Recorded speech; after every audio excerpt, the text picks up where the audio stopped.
Welcome to Yield Today of Down, Candland. I'm here with Daniel Reyes. He is the creator of Fasting Dice, has also just really bounced back in his life from a really kind of scary situation. We're here to dive into that story, things he learned, and more here with Daniel. Thank you for coming, man. Yeah, thanks for having me. I'm really excited. Yeah, absolutely. So let's kind of get right into it. How was like kind of growing up for you that kind of led to, ultimately this kind of scary situation you were in? Actually, super scary situation. Let's not little it down, but yeah. Yeah, so growing up, I don't know if there was a lot of factors that led me to that situation. I mean, I had grown up heavy my whole life, but what had landed me in the hospital in what they call an end of life room or a hospice room in other hospitals was that they found blood clots in my lungs and in my right leg. And I was told at the time just one blood clot in your lung is a 20% chance of survival. And I had multiple in both lungs.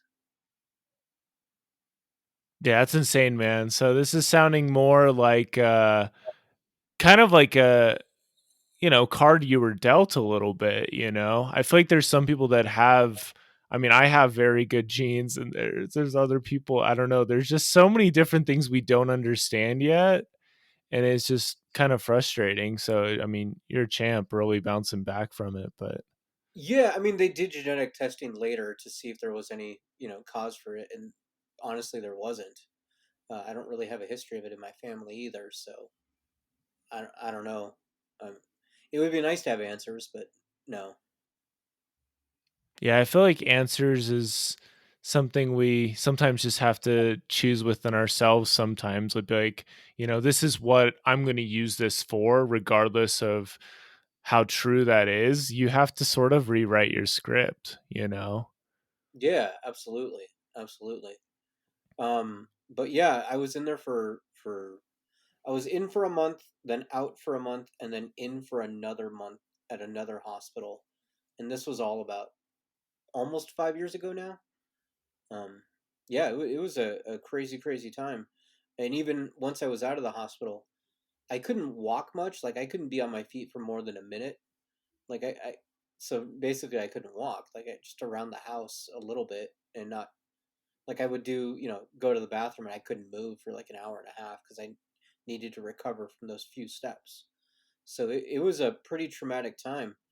But even then, like I was told by the doctors, like you need to lose weight, and if you don't, we don't know past 5 years. Like we, you might, but probably not.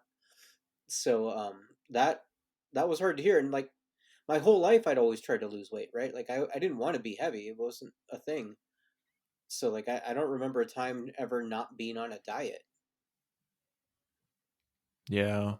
I can relate a little bit when I had my appendicitis and they had me connected to some machines because my appendix burst. And so, there's all kinds of like poisons in my body and they had to drain them out. And so it just kind of took time and my body weakened up really quickly.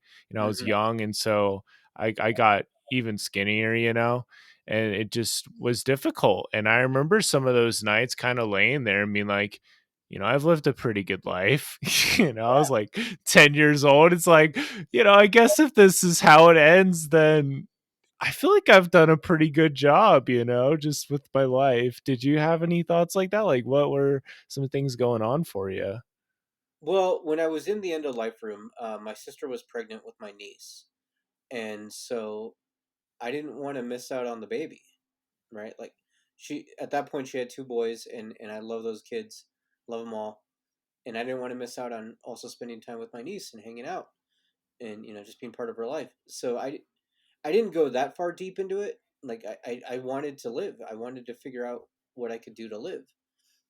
So when I got out and they gave me that timeline, I did everything you could possibly imagine to lose weight, like every possible diet that I could handle, and they all work for a little while, right? They all work for maybe a couple months at most, and then they start plateauing, and then once they plateau, they actually will start going up, even though you're sticking to it, and it's really really frustrating.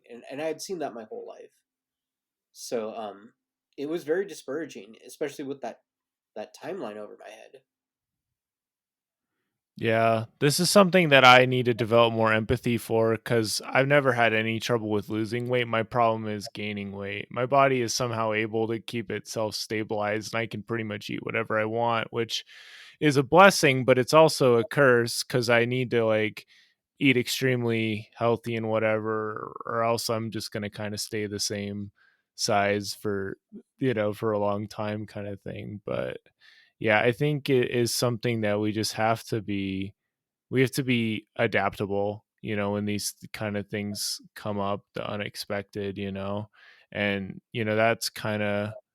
that's what you did. You made all these different decisions, and I like to say that, no effort's wasted. So you worked super hard on learning all these diets, and you tried it out, man. You gave it a shot. Yeah, I gave it a shot, and ultimately I went to well, I went and looked at weight loss surgery, right? Because like, what else are you going to do? You want to live, and my background is actually TV production and development. So I spent like 10 years of that in TV news for an NBC affiliate. So I do research, right, on big decisions. I don't do research if I'm going to go to the grocery store and like, oh, do I want pineapple or do I want cherry? Like, not that, but big decisions, of course. So I looked into weight loss surgery, and the stats I could find, man, they're not good. Like on a what they said a 2 to 3 year timeline. So from when you had the surgery 2 to 3 years later, there was only like a 30 to 35% success rate. And then on a 10 year timeline, so you had the surgery 10 years ago, there's only a 10% success rate. You know, and for me, that's better than the alternative, dying. So I'll take that 10, I'll take that 30, that 35, and I'll see what I can do. So so I looked into it. And the other thing people don't realize is weight loss surgery most often is not covered by insurance, so it's completely out of pocket, tens and tens of thousands of dollars to completely change your insides forever, right? And then chances are it's not going to work anyways, no matter how desperate you are.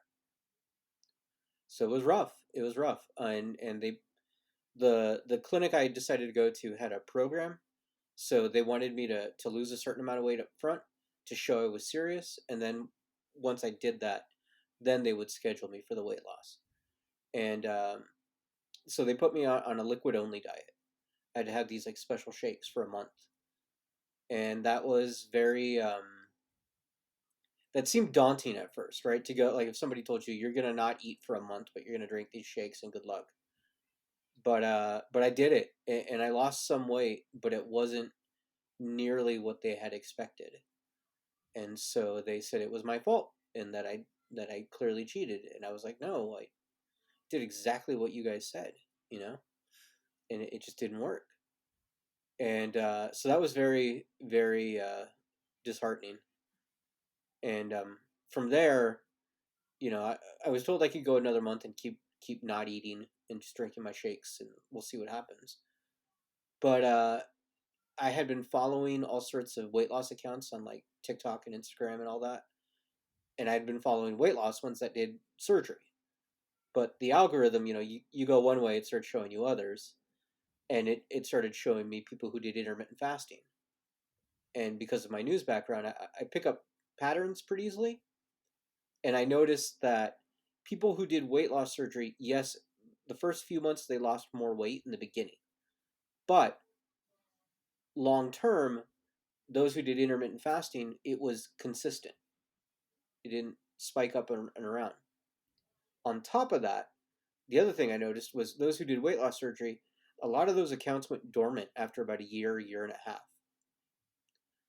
I mean, there's still some that are active, but most went dormant. So you can decide from that what you want. Whereas intermittent fasting, a lot of them kept going for years. There was a lot of, you know, documentation there of these people living successfully and living good, healthy lives. So at that point, I was, you know, 3 years into my clock. I had 2 years left, and I thought, well, I'm going to try it. I'm going to see what's up. Let's see what happens. So I did it, and my first month, I lost 35 pounds, way more than what I had lost the liquid only diet, and I never looked back. And in my first year, I've lost just over 180 pounds. And That's when I went, amazing, man. yeah, yeah, and like with the weight loss surgery, I was told you might lose 100 pounds if you're lucky, after paying them tens and tens of thousands of dollars and changing my life and doing all that, maybe. And I'm nearly double that, and I didn't have to pay anyone to fast. That's amazing. I mean, all the solutions were all, you know, really, really free, more or less, to you. You didn't have to change up really anything. You didn't have to pay for a ridiculously overpriced surgery or anything like that. And you know what this makes me think of, Daniel? It makes me think of the thought of like how so often we want to pay for, the result right up front, and we want something that's going to be super quick and just get it done and over with. And then there's just the fact of having a new lifestyle. You can Yeah, think of yourself, hey, I am somebody that fasts. That is my identity, you know. And when there's the real identity shift, I mean, I've done a lot of reading in James Clear stuff. There's a lot of power with that because there's going to be other decisions that follow as opposed to like a one-time surgery. For me, that doesn't really change it. For me, I don't really understand how that would change a lot of your identity unless you like literally change the thing, because the identity is basically made up of your habits. And as much as I know about fasting, it's something you do consistently. yeah. I don't know if it changed my identity, but it gave me back my life, right? So I went from being the sick guy who couldn't move to like this morning. I already went and worked out. After this, I'm gonna go out with friends. Like I'm living again. That's my identity. That's what's changed. And even like my cardiologist, my hematologist, all the doctors I still have to check in with, man. All of my testing looks so much better than it used to. And remember, for years I had been on the meds, struggling with weight loss. So Hmm. like, it's not just the meds that are making me significantly better. It's the weight loss and the fasting. And that's what's great for me. Like 2 years ago, they do what's called an EF factor. They measure how strong your heart is, right? Average person is in the 70s. Like an Olympian is like an 85. Nobody's at 100. So anything lower than the 70s is considered heart failure. And then just how far down low you get, the worse it is. I was in the 40s, right? This last time I went to the cardiologist, which was, I don't know, three months ago maybe. I was like in the 70s. So 1 year difference between those two. Yeah, it's beautiful, man. The miracles that can happen. I mean, I fast once a month at a minimum, just as like a part of a religious thing, just to go without food or water, just to kind of remind myself, on the religious basis, to remind myself that I'm dependent on God for my support, and I need to like tune into him and remember him and everything. And then we give the money that we would have spent from the meals to, people that need it. And that has definitely helped me a lot. And you get to remind yourself that you have control over these things, it's a really powerful practice. So with the intermittent fasting though, that's like 16/8, right? Or how does Well, that work? so that's a beautiful thing, right? Intermittent fasting kind of goes with whatever you want it to be, because there's a bunch of different ways to not eat, right? There are people who do intermittent fasting, what's called 5-2, where 5 days a week they eat normally, and then 2 days a week they eat like a 500-calorie meal one time in that day, and that's it. And they don't eat those 2 days like back to back, right? Like one might be like a Monday, and then the other day might be a Friday. Like they spread it out, but still, that's 5-2. There's what's called alternate day fasting, where literally one day a week, or one day you eat anything you want, and the next day you don't eat anything at all, and you just go back and forth. Um, there's what you said, 16/8. That seems to be the most common one. Seems like the one most people can do. That's where I started. Um, There are people who go like 20 and 4. There are people who go, there's what's called one meal a day, where it's what it sounds like, right? One meal, that's it. There are people who go for days at a time, not eating, and then we'll eat and then go again. That's what I've been doing lately, the past few months. I love it. It works for me, but I equate it to like running, right? You don't go run a marathon right off the couch. You have to build up your endurance. So same thing with the fasting. You don't just you don't decide I need to get all this weight off me. I'm gonna go like 4 days without eating. No, you're gonna hurt yourself. Like build up to it. Yeah, and I think there needs to be kind of like the flow state. There needs to be some level of enjoyment. That's a weird kind of word to say, but there has to be some kind of like, oh, I can see this happening, because you're like you said, you're not jumping from 0 to 100. You're going from 0 to 25, from 25 to 50. Right, You're very steady progression. right, right. And so through that, I decided, well, there's got to be, because the whole point of fasting is to mimic ancient eating patterns, right? Like the caveman didn't like look at his watch and decide, well, I'm gonna go down to the grocery store and pick up my saber-tooth tiger steak, right? They had to go out and hunt, and it was spontaneous and it was opportunistic. So I figured that was missing, and so I thought there had to be some way to change up your fasting windows and eating windows regularly without something to make it different. And I couldn't find anything like that. So I came up with an idea and I filed the patent and I developed fasting dice and I have them here. There's two dice. This is the one that talks about your eating windows, and then this is the one that talks about your fasting windows. And they're all different on each side. You just roll them and you get different windows each time. And the whole point is to change it up and just initiate that spontaneity that's missing from intermittent fasting. See, this is beautiful, and this is something I wanted to talk about more because I love the idea of creating pointless novelty in your life because it's just a beautiful thing. Like, it's like, Yeah. why not? I'll just roll the dice of how many books I'm going to, or how many pages I'm going to read, or something like that. And it just makes it interesting. I was going to do that as an experiment my last semester of college, and then ended up just having all these other experiments, and I just got bogged down in them and it didn't try it. But I always had the thought of like, what if I used a dice for how many assignments I did, or just stuff like Yeah. that, just to like really change it up, and it makes it kind of fun. So yeah, It I don't know. yeah. It I love gamifies it. gamification. Yeah. And I think part of what it does too is like if you could roll daily and kind of like change up per day.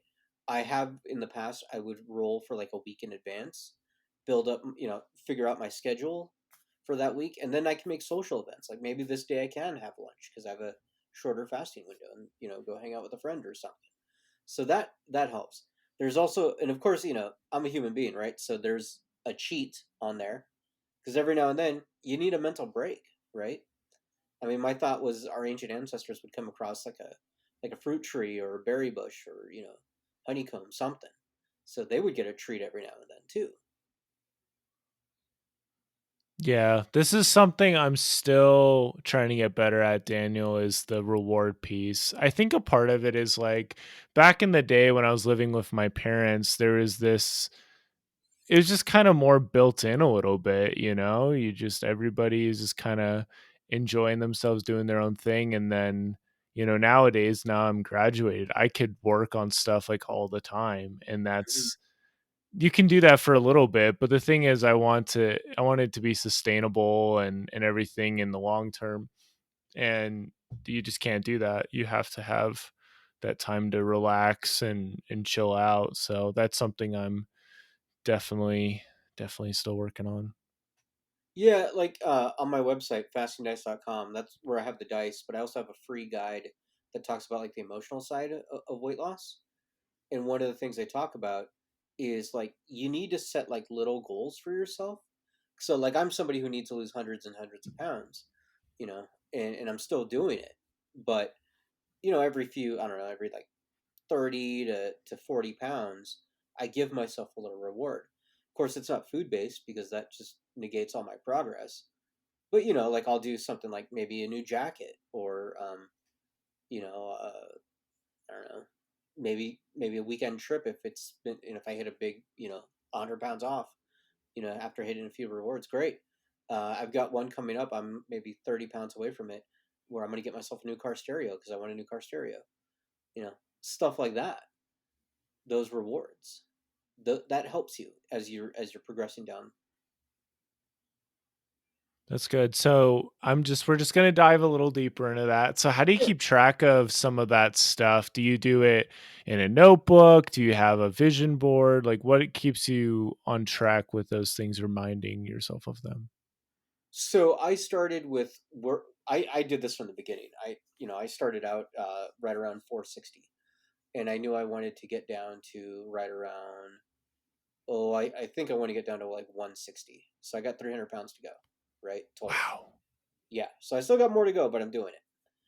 So 300 pounds is a lot. And when you start, you're like, oh my God, how am I going to get there? You'll get there. But, um, but what I did was, okay, so every 40 pounds or so, I put a marker. So at that point, I should weigh this much. What's my reward going to be when I hit that number?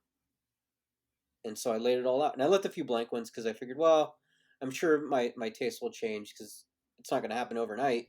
So as I'm doing this, I can fill in reward ideas as I get closer to them, things I may desire, like you know, um, the last reward I got myself is I took my nephews and my niece, and we went to, there was a giant indoor remote control car park here in my area, and I thought that would be just a blast to let them, like, it's not cheap remote control cars, it's like the really expensive, like gas powered, yeah, like those kinds. And those kids went nuts, and I had a blast watching them go nuts, and that was so much fun for me. So that was my last reward. The next one, like I said, is going to be the car stereo. So it's just lining those up, and then that way you have something to look forward to. The idea is you put a reward that's far enough away that it's going to take some work to do, but that's close enough away that you can get it if you work hard enough. That's awesome. So, I mean, this is kind of cool, Daniel, because you weren't expecting to start a business. It just sort of kind of came about. How has that journey been? Have you gotten like, a lot of help with your website and stuff like that? And how's that journey been? Where do you see that going? I mean, it's all fairly new. Like I literally launched my dice just around Thanksgiving, and so yeah, it is very very new. Um, I haven't had any help really. I filed for the patent. I designed the dice myself. I designed the website. I made the guide. Uh, I just shot a video series on how to do fasting, how to do it properly, what common mistakes, and so I will be releasing that very soon for people. And the whole point is to show them, like, because not only is it my journey, but I've cited every source where I came up with suggestions, and I'm going to put all the notes in the course so people can go and read it as well. I think that's the news background. Like I have to show all my stuff. Yeah, definitely important to give that credit. And as you become somebody that, is curating all of this content, that makes you more valuable in the community. I honestly really like the idea of the fasting dice, and honestly surprised to hear that it's more of a new project. So yeah, man, I just Hmm. wish you the best of it. That's pretty amazing. You got a cool story. Yeah, thank you, thank you. Yeah, I just want to help people, man. I mean, the dice are cheap, right? Because like it's dice, and the cool thing is you don't really have to teach anybody how to use dice. Like they're pretty self-explanatory. People get it.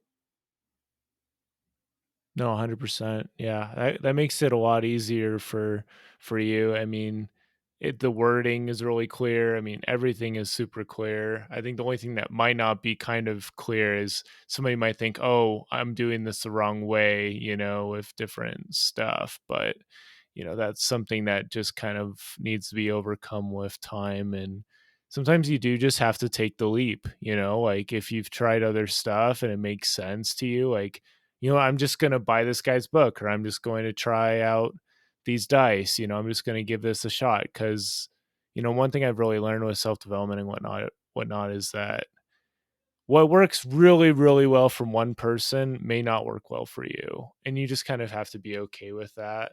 I mean, I think of Yeah, like I played a lot of video games when I was younger, so I feel like there's a lot of like that just buried in there. It's like what works really well for like one character in this Mario RPG is like not going to work well for another, and so you have to mix and match, try on different badges and whatever else, because yeah, something, like we said earlier, something's going to work, something's going to help you get to where you want to be and reach mhm. those goals, but it's just a matter of experimentation a lot of the time. Yeah. Like in the video series I just made, I don't give a specific like you need to eat these foods, but I break down like here's things you need to watch out for in food, so then you can make informed decisions. So if you want to go vegan, if you want to go carnivore, if you want to go paleo, keto, whatever, these are the things to watch out for within those systems, right? Because the great thing about fasting is it'll work with just about any diet. It's just whatever's comfortable to you. It's just your eating windows. Okay.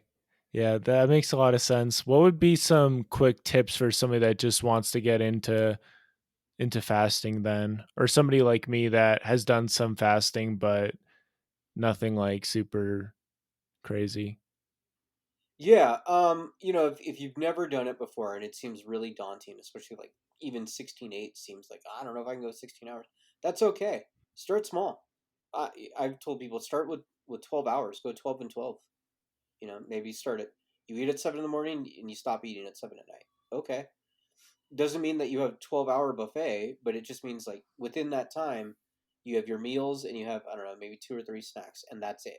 Right? You're not constantly grazing. You're not hitting up the candy bowl at work. You're not like popping a few peanuts in your mouth because you walked by.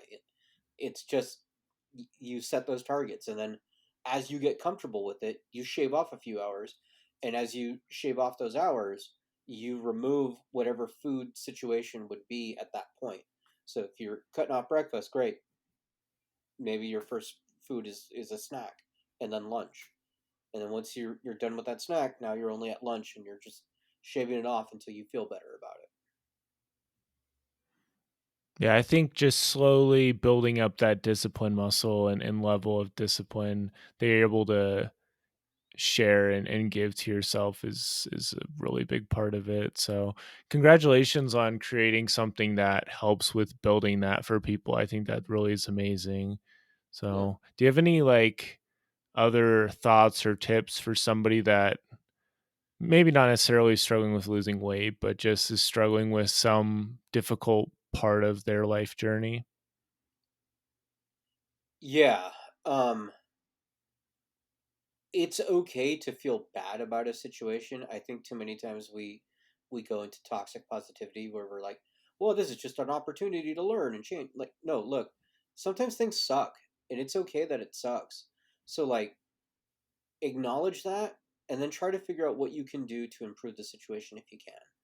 And if you can't, what can you do to get out of it and maybe find a different situation to put yourself in? Like, it's okay. You don't have to beat yourself up about feeling sad. Yeah, that's something I've definitely I don't know, I watched this one video and the guy talked about like how you don't have to be happy all the time. Like when you're feeling really sad, like that's the human experience. We all experience Right. sadness and just loss of different things and just being upset and whatever. I mean, the goal is not to be 100% happy all the time. Like that definitely isn't for me. It's not It's realistic. to yeah, it's not realistic anyway. It's like to keep learning and trying new things and, to experience the whole, you know, range of emotions and to be able to inspire and help out other people that will go through similar things, and to be able to double down on the things that I know I enjoy more and to be Hmm. true to myself in that way. If Right. I knew that something was really beneficial and helpful for me, it doesn't make any sense to abandon that. That's something I should keep revisiting, and I can Yeah, still experiment in other ways. but you have to be an open minded about it too. Like I love cheesecake and chicken nuggets. Right, those are like two of my favorites. But ain't gonna help me in this situation. And would they make me happy? Sure, but long term they're not. So you got to be able to make those lines too, and make and cut those things off. Yeah, absolutely. Yeah. I mean, I think this is like one of the biggest things is to be able to believe in the long-term beauty of life and the believe in the long-term beauty of making those good decisions. Because if you had lost, not tried out some of the stuff that you've tried out, then you probably wouldn't be in as good a spot as you are. And so it's like it's all about respecting that. There's the compounding effect with whatever decisions we make. Yeah, yeah, it's the journey. Hmm. Awesome. Well, how can we find out more about your journey and the fasting dice and everything like that, Daniel? Yeah, yeah. So I've got a website, fastingdice.com. It's also got links to all my social media. I put out regular YouTube videos. Soon you'll see the class up there, and I'm going to make that very affordable for people. So, because I want to help people, I don't want to just not out here to get rich. I know what it's like to walk into a restaurant and wonder if you can fit into the booth, right? I know what it's like to walk into a room and feel like I'm the fattest person here. It sucks. People don't want to live that way. I know what it's like to be caged in your body. So, just want to help people. It's admirable, man. That really is amazing. So thank you for what you're doing. I definitely can tell it's gonna make a giant difference for people if it hasn't already made a giant difference for people. Yeah. So keep it up. Thanks. You got it. Yeah. Well, definitely check out Daniel's website, Fasting Dice, and we'll have to follow up with you about your journey in the next little bit, see how things are going.